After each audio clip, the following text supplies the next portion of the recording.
Greetings and namaskara, everyone. This Himalayan Academy Publications presentation is by Satguru Bodhinatha Velan Swami and is entitled Karma Yoga, a Spiritual Perspective of Work, and is divided into a number of sections. As an introduction, let's look briefly at the meaning of the terms yoga and karma yoga. The word yoga literally means union. The union referred to is that of the individual self with the Supreme, also described as Atman with Brahman, Jiva with Shiva.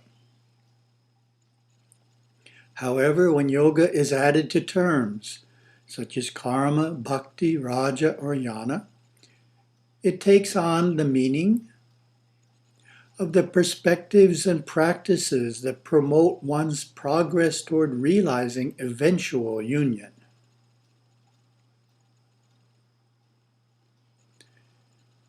These are most meaningfully taken up after intellectually understanding the key Hindu principles that relate to that yoga. The literal meaning of karma is action. Therefore, karma yoga has the meaning of utilizing action to make spiritual progress toward the goal of union. More specifically, karma yoga is the practice of spiritualizing all our actions, transforming our work itself into worship. Its practice purifies the mind, a process referred to as chitta suddhi.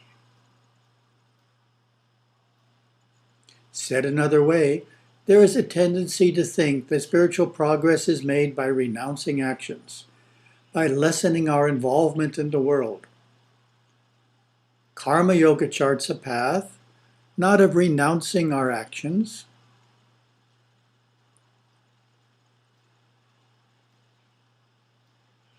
but of spiritualizing our actions.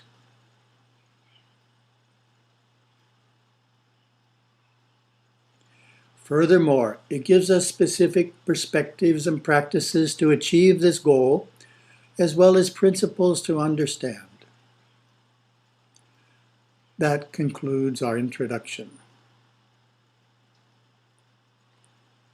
Our first section is on integrating the sacred and secular. We have a steady flow of Hindus visiting our Hawaii temple and monastery from the USA, Canada, Australia, and elsewhere, and I have the opportunity to meet with many of them. Often they express similar concerns, and certainly one of the concerns they share is stated in this way. We are so busy with our professional and family life that we have little or no time to devote to religion. What should we do? Have any of you ever had that thought? Let's take a few minutes to reflect on what is wrong with this perspective. The separation of work and worship is a Western perspective, not a Hindu one. In Western thinking, one day of the week is considered the holy day, the Sabbath, when we go to the church, temple, mosque, or synagogue. In fact, in some Western religious traditions, work of any kind is not permitted on the Sabbath. The other 6 days are not considered holy and are days we do our work. Another form this division of work and worship takes is to consider what we do in the home shrine and at the temple as our worship, and the rest of our activities as secular. Also, some individuals who are dedicated to the practice of meditation for a few hours every day consider meditation as their spiritual activity and everything else as secular. The attitude is, we are working to earn money to support ourselves and to take care of our family members. We are worshiping to receive the blessings of God. The two realms are unrelated when viewed in this way. When this perspective is held, the amount of time being devoted to religious practices would usually be a maximum of 1 hour a day, on average. In this perspective, the only way the amount of time devoted to religion can be increased is to devote less time to our profession and to our spouse and children. For most, this would be unwise, as our profession is normally getting the amount of time it needs to receive to do our job adequately, and our family members are already a bit shortchanged and could use more attention than they now receive. Imagine if we could devote the rest of our waking hours, some additional 15 hours a day, to religious practices, without reducing the amount of time devoted to our profession and our family. Then we would be putting in a full 16 hours a day into our spiritual practices rather than just 1 hour. To do this, clearly there is a need for a paradigm shift. A new perspective needs to be adopted on our professional and family activities. Great souls have given us this paradigm when they tell us that work, when performed in the right spirit, is worship. Holding this perspective, there are no longer any purely secular activities. What is it that transforms work from a secular pursuit into a religious one? It is the overview that through the process of living life following religious principles, we unfold spiritually. It is the knowing that through fulfilling our natural duties in life, honestly and to the best of our ability, we make spiritual progress. Why? It is because work puts us in situations where we interact with other people. Through interacting with others, we learn important lessons and, as a result, gradually deepen our understanding, improve our behavior, and become a more spiritual person. In doing so, we work through the mixed karma we created in the past and earn punyam, good karma, merit that we carry into our future births. Said succinctly, we make spiritual progress through the resolution of karma, as well as through the fulfillment of dharma.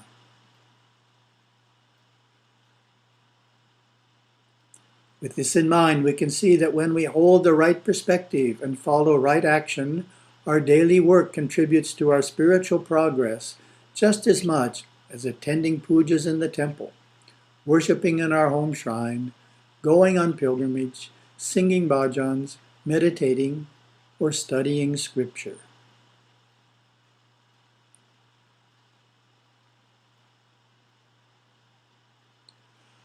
My Paramaguru, or Guru's Guru, Yoga Swami of Sri Lanka, captured the essence of this perspective when he said, "All work must be done with the aim of reaching God." The Hindu concept that work is worship defines a lofty, refined way of living. Taking each situation, each duty, each challenge and encounter as an opportunity to grow, to learn, to serve, and thus mature into our highest spiritual potential.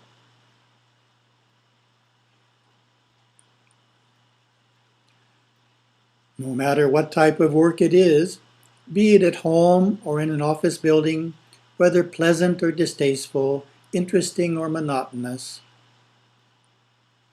with the right attitudes, willpower, and persistence, we can transform it from secular labor into a spiritual exercise that will advance us on the path and uplift us and all those around us. This can be achieved by perceiving all our spiritual, mental, and physical actions as rather than merely fulfilling our personal desires for pleasure, fortune, and fame, fulfilling our dharma, our duties in life, and thus moving our soul forward in its spiritual journey toward moksha.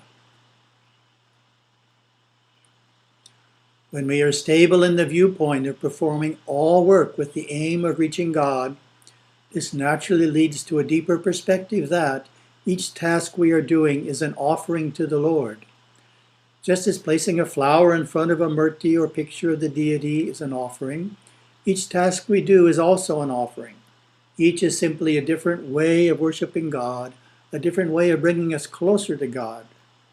This perspective on work is known as Ishvara Pranidhana.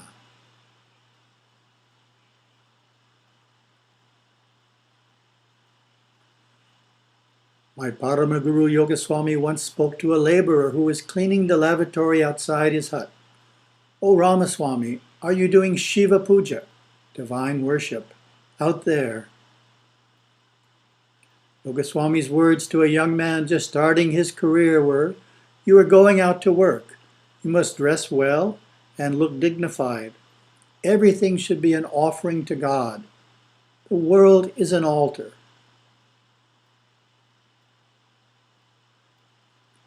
My Guru Sevaya Subramanya Swami took the idea of dedicating all our actions one step further in indicating we could also transform our sleeping time into a spiritual time by striving to reach the highest or spiritual part of the Antarloka, second world, where we continue our spiritual studies with our Guru and other advanced souls. This is done by putting ourselves into a religious mood before falling asleep by such actions as reading scripture, performing japa, and meditating. He stated, "Working for one's religion, for the deities and the devas, should be our occupation 24 hours a day, every day, during our waking hours on the physical plane and on the inner astral plane and higher mental planes at night. We should continue this work with an unbroken continuity." For those who enjoy numbers, jumping in our religious practices from 1 to 24 hours a day is an increase of 2,300%. Imagine if you increased your income by that percentage as a comparison. Certainly much greater spiritual progress will occur in life as a result of this paradigm shift. Performing work in this spirit is the essence of the Hindu discipline called Karma Yoga. Swami Vivekananda referred to Karma Yoga as the science of work, meaning that by understanding the nature of work from a deeper, more philosophical perspective, we can obtain the greatest spiritual benefits from our work.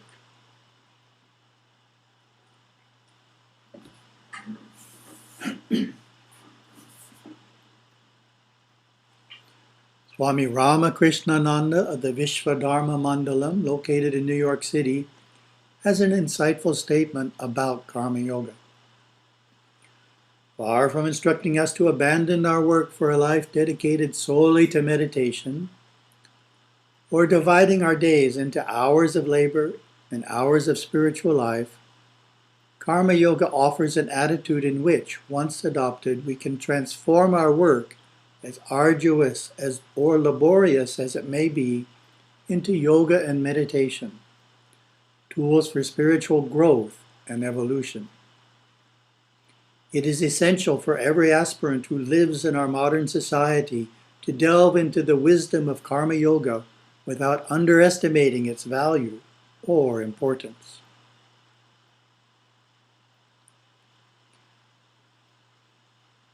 In our next section, we look at categories of action.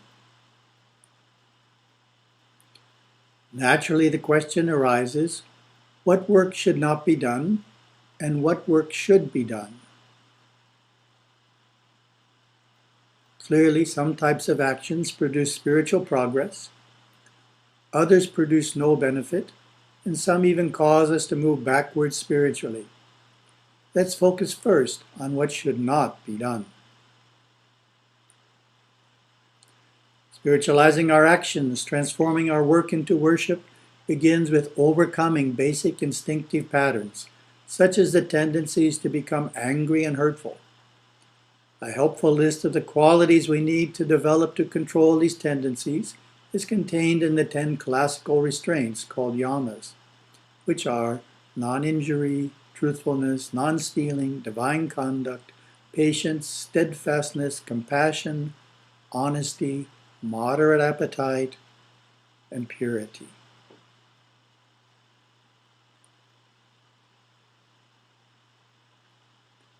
Next, we can renounce actions motivated solely by selfish desires, meaning that they only benefit us.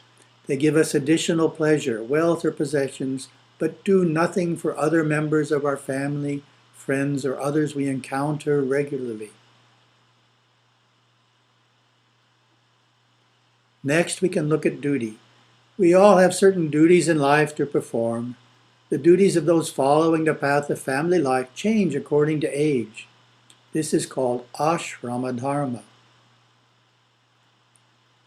For those in the first ashrama, brahmacharya, age 12 to 24, the primary focus is on studying at school and preparing for professional and married life.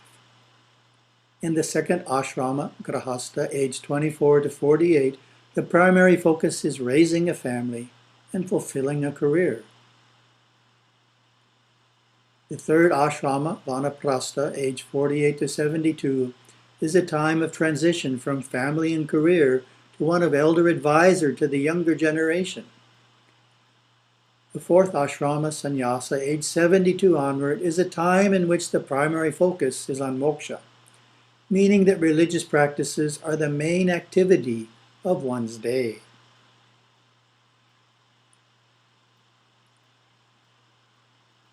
An easy-to-remember statement by Swami Vivekananda summarizes clearly what to do and what not to do. Any action that makes us go Godward is a good action, and it is our duty. Any action that makes us go downward is evil, and is not our duty.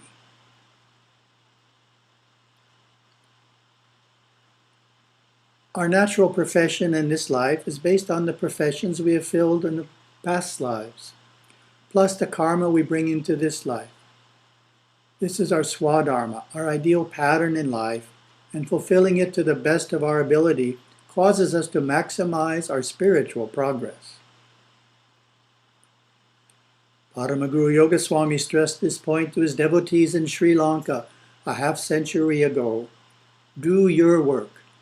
Work is swadharma, following your pattern.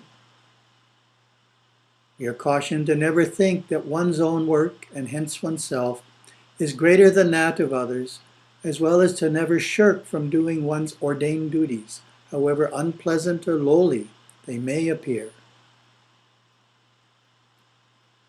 He also stated, employment and everything else must be used by us with the aim of seeing God.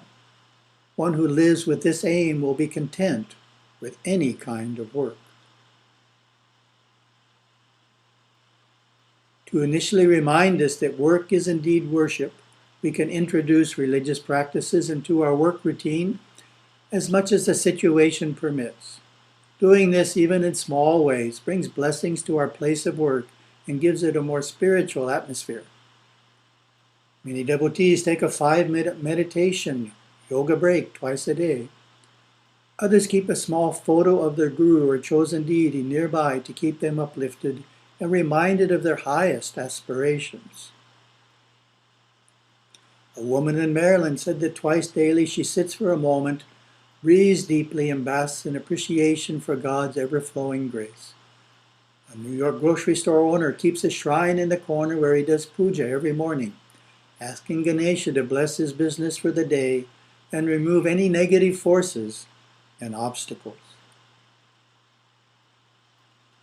The stone craftsmen here on Kauai perform a ceremony each morning at the worksite before commencing their work of erecting Yerevan Temple, and once a year hold an elaborate ceremony to worship their tools, Ayodhya Puja, so that God may work through those tools in the year to come.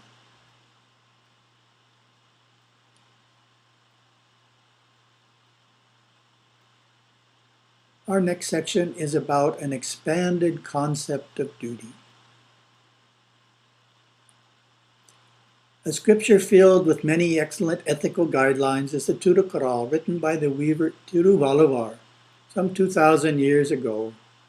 There is one verse that I find particularly useful to mention when talking about the duties of family life. The verse provides an answer to the question,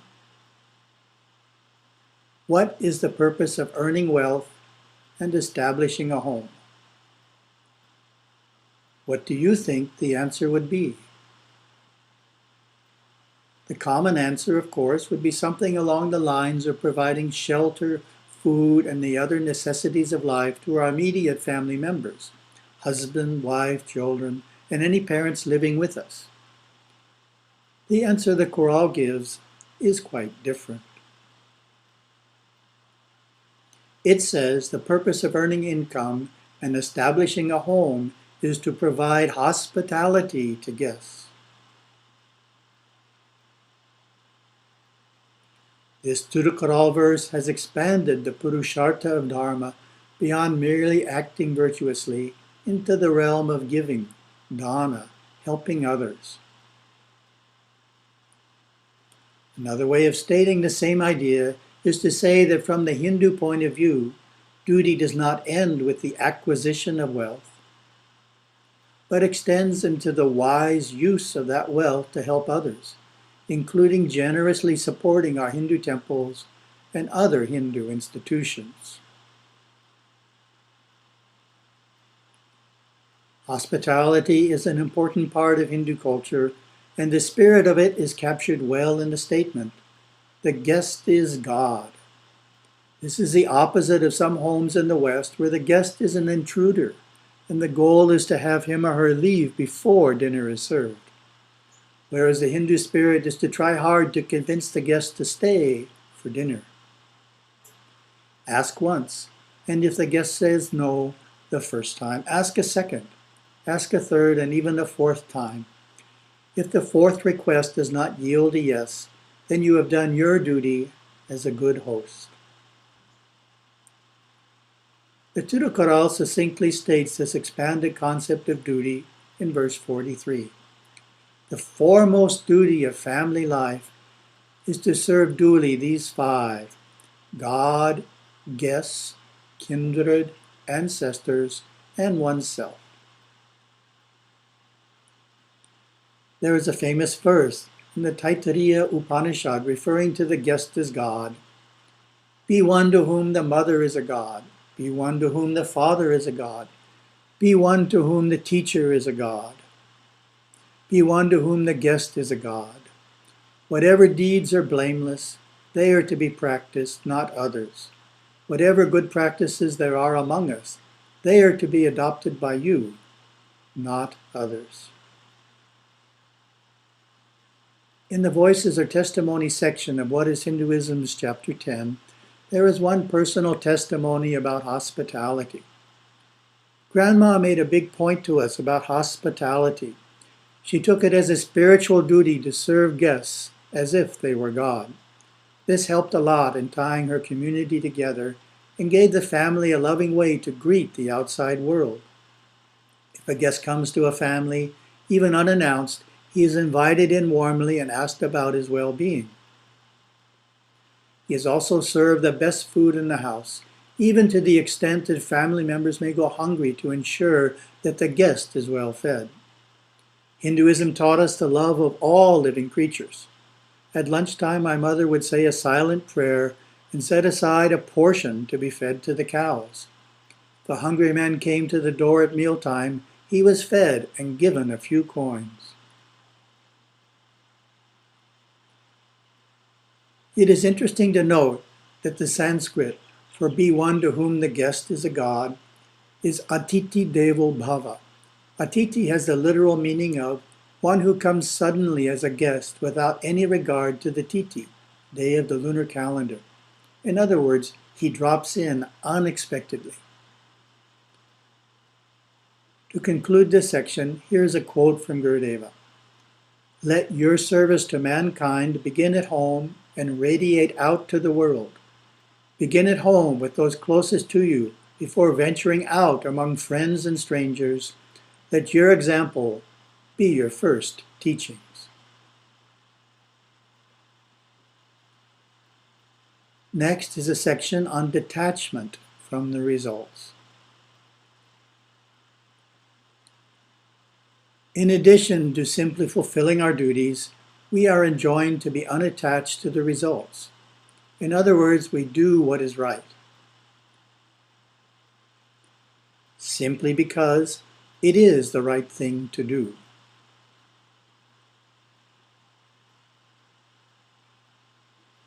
For example, we raise our children with lots of attention and love, and if they show appreciation or not, we continue to do so.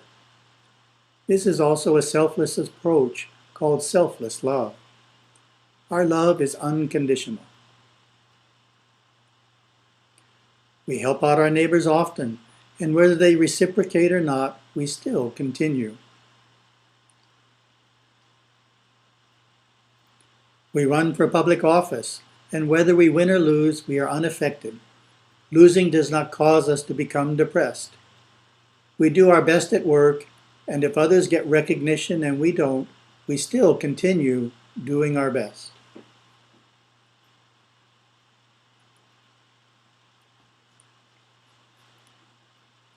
Remaining detached from the outcome of our actions has an interesting spiritual dimension to it. It allows us to remain detached from the swirl of outer emotions that comprises the world and be a witness to it. The interaction of water with a lotus leaf is often referred to in this context. One can see the pearls of water on a lotus leaf, but they do not stick to the surface. Thus it is said to be unattached, like drops of water on the lotus leaf. Similarly, man can function in the world, but not be of it, if he is truly unattached to the results of his actions. Paramaguru Yogaswami stated, if you take hold of the cat's tail, it will bite you. In like manner, he said, you must live in the world like water on a lotus leaf. Sometimes there is a confusion about how the duty of earning money to support our family fits with the Karma Yoga idea of renouncing the fruits of action. If we are earning money to fulfill our duties to family and thereby advance spiritually, then it fits into the concept of Karma Yoga. If we are simply earning money to fulfill our personal desires for pleasure, fortune, and fame, then it does not. In fact, earning a good income is an important focus for the householder. Swami Vivekananda stated, a householder who does not struggle to get wealth is immoral. If he is lazy and content to lead an idle life, he is immoral because upon him depend hundreds. If he gets riches, hundreds of others will be thereby supported. If there were not in this city hundreds who had striven to become rich and who had acquired wealth, where would all this civilization and these almshouses and great houses be? Going after wealth in such a case is not bad, because that wealth is for distribution. It is a worship for him to acquire and spend wealth nobly.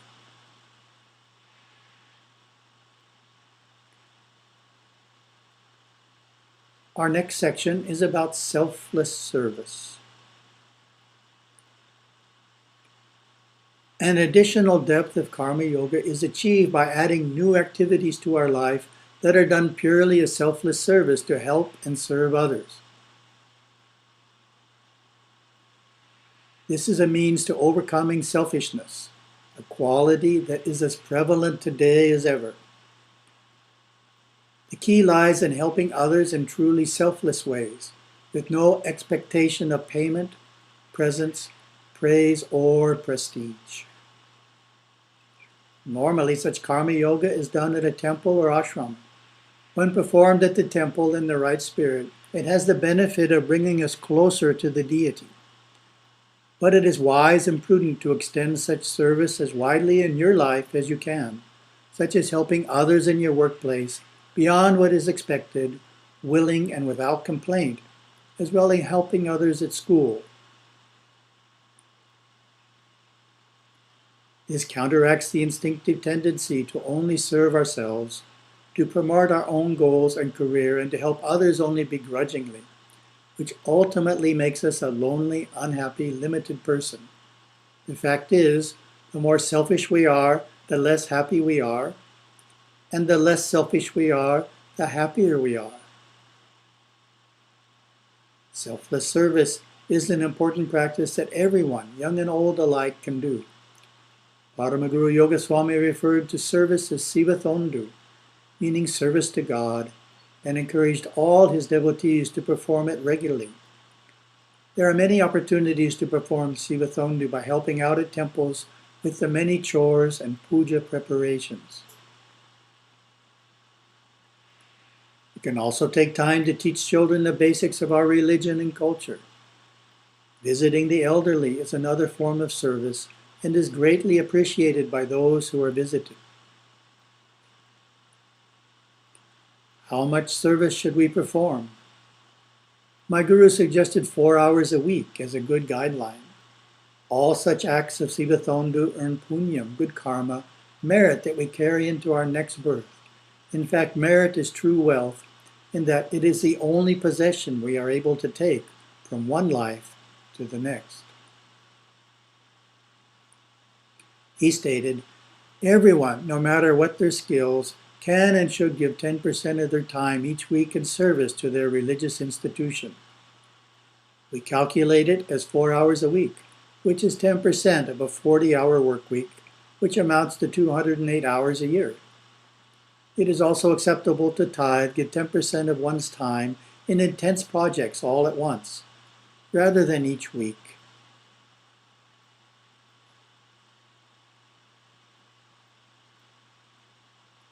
For example, many of the devotees who have helped build the Swaminarayan temple in London took time off from their professions for a full month and labored 12 hours a day to build that magnificent edifice.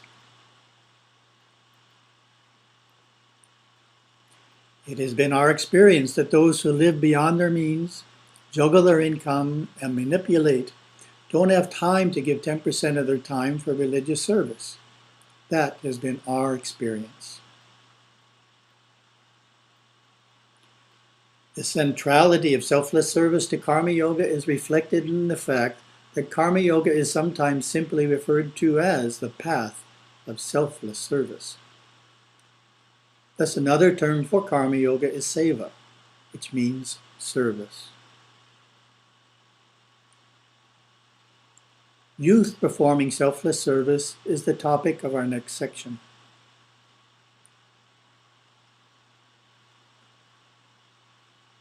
Selfless service is also an important practice for parents to involve their children in regularly. Parents are naturally focused on making sure their children are as successful in life as possible, which is good. Unfortunately, some Hindu parents feel that it would be a waste of time for their children to help out occasionally in volunteer work. This, of course, is not based on the concept that work can become worship, and that volunteer work is an important part of that shift in perspective. Therefore, to impress the importance of selfless service in the minds of children, children need to spend time regularly helping others. What better way than the entire family spending time together on weekends in karma yoga at a local temple? Of course, such family karma yoga efforts should always be done in a fun-loving spirit and not have a sense of being a punishment. Let me share some stories about children and youth being of selfless service. A young man studying my guru's teachings ran across the statement that we must perform our duty to our community and asked me what it meant. He really had no idea to what it referred. I answered by saying that the community in which we live is like a distant part of our family, and as such we have a duty to them, just like any other member of our family. We need to devote part of our time and financial resources in helping solve community problems, such as providing food and clothing to the poor, providing volunteers for after-school programs, and so on. I also added that he could encourage the temple itself to have social outreach programs once a year. A few years ago, we visited Oroville outside of Pondicherry, South India, and spoke to some of the teachers there about how they imparted spirituality to their students. One teacher shared a practice that she found effective. It was to have each of her students help another student every day, but without the other student knowing they were being helped. This certainly is an excellent example of the idea of attaining happiness through making others happy. I would like to share one more story about community service, which I saw a few years ago on television, which relates to relief work in New Orleans, a city in which a large number of families lost their homes due to flooding after Hurricane Katrina. The television story was about a good-sized group of college students who during school break all traveled as a group to New Orleans, lived in simple conditions for about a week, and during the day helped repair a number of the damaged homes. The interesting part was the testimony of the youth at the end of the segment.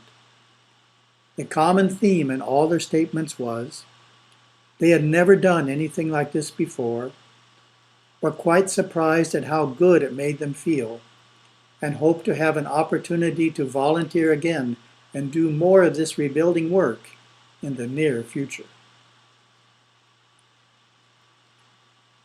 These stories illustrate the need to train our children and youth in the fullest meaning of Dharma, which includes duties to the community in which we live, ideally by having them participate in volunteer programs with their parents and other youth to provide help to the broader community.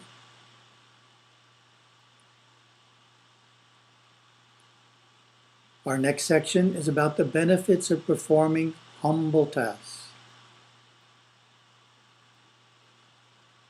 An aspect of our nature that needs to be brought under control to achieve solid spiritual progress is the innate pride of the ego.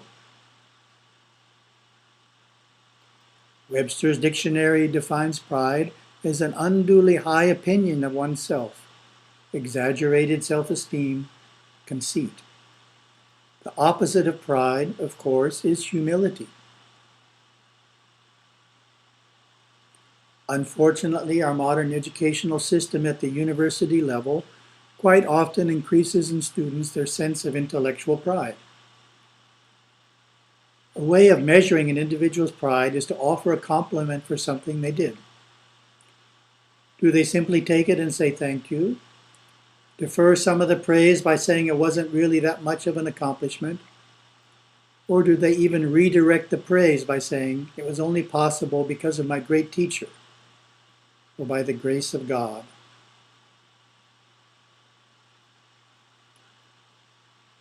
An effective way to reduce pride and increase humility is for one to perform menial tasks.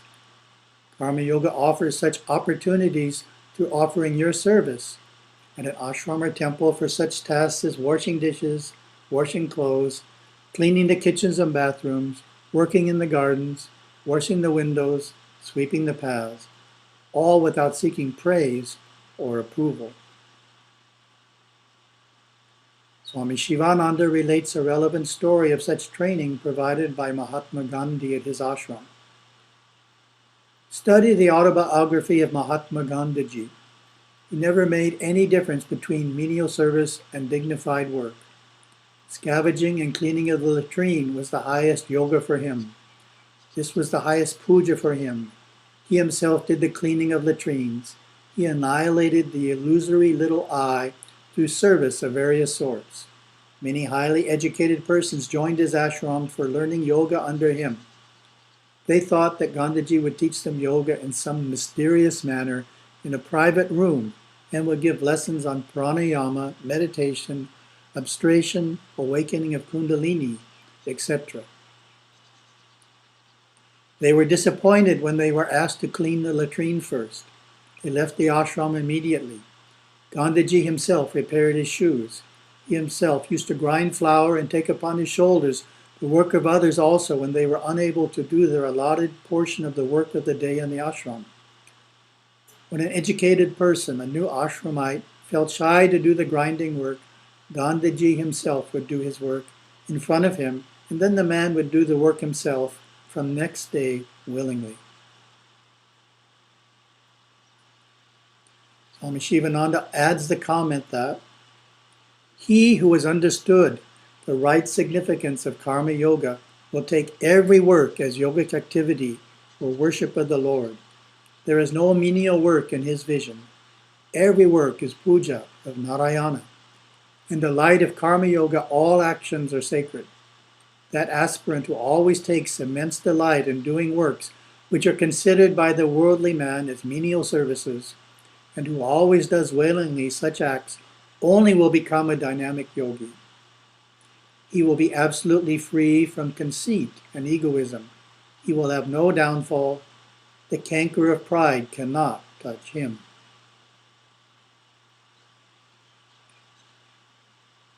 Our perspective of the world is the next section.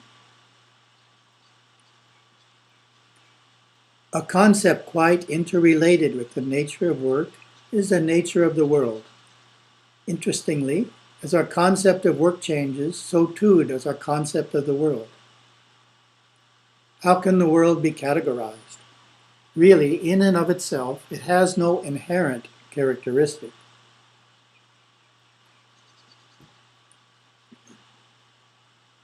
It all depends on the state of mind of the viewer.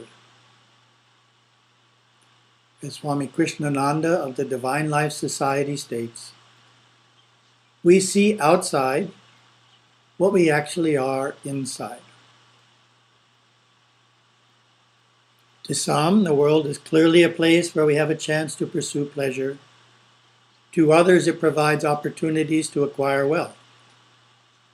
Others focus on the many problems in the world and categorize it as evil.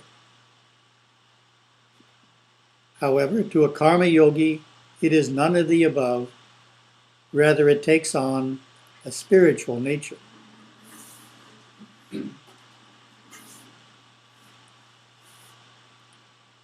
Swami Vivekananda states, the world is a grand moral gymnasium, wherein we have all to take exercise so as to become stronger and stronger spiritually. Paramaguru Yogaswami characterized it similarly, describing it as an ashram. The world is an ashram, a training ground for the achievement of freedom. Each one does his part according to his own measure. There is nothing that is evil.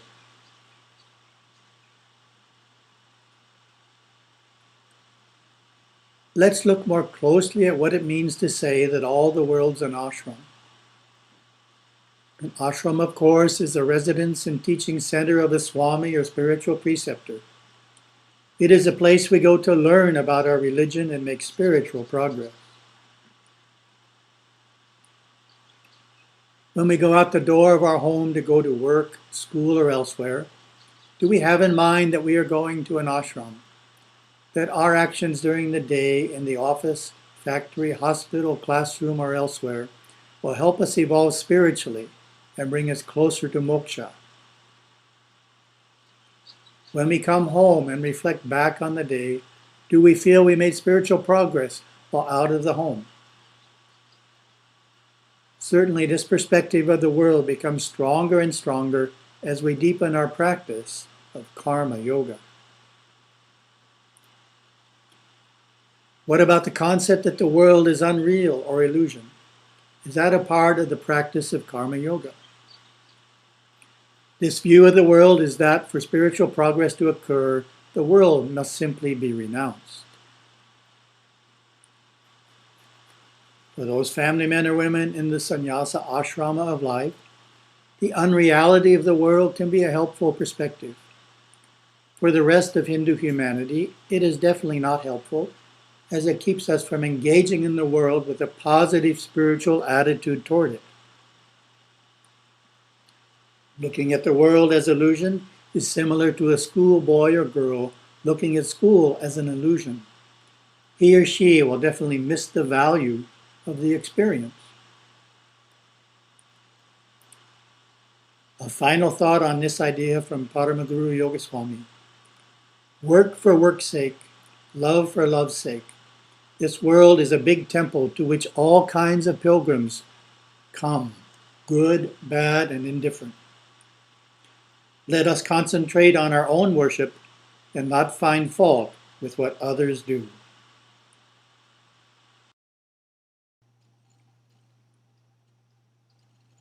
Om